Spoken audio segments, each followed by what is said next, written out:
In this tutorial, I'll show you how to create this YouTube thumbnail with Blender and ChatGPT. Let's create a texture painting image, render it, and upload it to ChatGPT.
I'll share the full prompt in the description.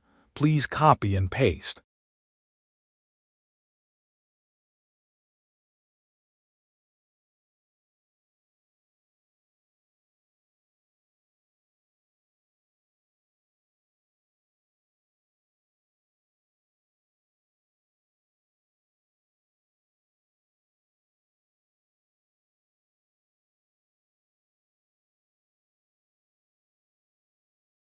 This is the end of the tutorial.